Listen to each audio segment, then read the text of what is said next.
Ces derniers jours, quels événements ont attiré votre attention sur la scène européenne?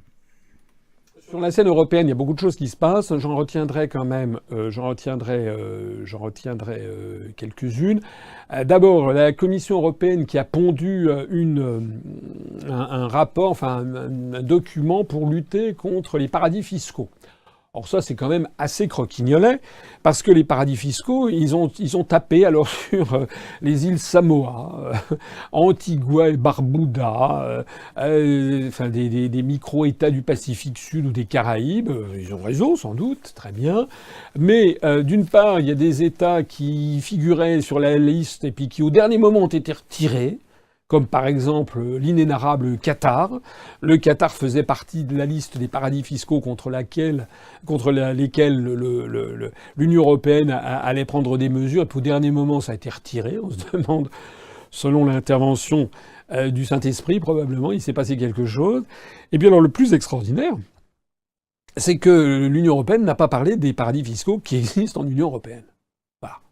C'est-à-dire qu'il y a des pays dans l'Union européenne, Malte, Chypre, le Luxembourg, le Royaume-Uni, avec d'ailleurs certaines spécificités dans l'île de Man ou dans l'île de Man, qui se trouve entre la Grande-Bretagne et l'Irlande, ou dans les îles anglo-normandes. Il y a donc des spécificités dans un certain nombre de pays de l'Union européenne qui s'apparentent à des paradis fiscaux. Mais ça, il n'en a pas été question. Franchement, c'est se moquer du monde. J'ajoute également que lutter contre les paradis fiscaux, c'est très gentil de lutter contre les paradis fiscaux. Mais avant de lutter contre les paradis fiscaux, il faudrait lutter aussi contre ce qui permet la constitution de fortunes colossales, c'est-à-dire la libre circulation des mouvements de capitaux.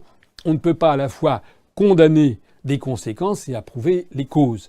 S'il n'y avait pas la libre circulation des mouvements de capitaux qui permet à des chefs d'entreprise, à des détenteurs de capitaux, de créer des fortunes absolument colossales en faisant des délocalisations à outrance et en maximisant leurs profits dans tous les domaines, l'argent qui est ainsi accumulé, après ils le font circuler, toujours en vertu de cette libre circulation des capitaux inscrite dans l'article 63 du traité sur le fonctionnement de l'Union européenne, et c'est ça qui leur permet justement de bénéficier de ces paradis fiscaux.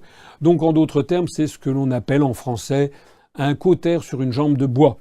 On parle, on enfume la galerie, enfin on amuse la galerie avec ces histoires. Si on voulait lutter vraiment contre les paradis fiscaux, lutter vraiment contre l'évasion fiscale et la fraude fiscale, la première chose à faire, c'est de rétablir le contrôle des mouvements de capitaux. C'est ce que je propose. C'est ce que je propose depuis plus de 10 ans. C'est ce que propose l'Union populaire républicaine. Alors ça, c'était le premier point.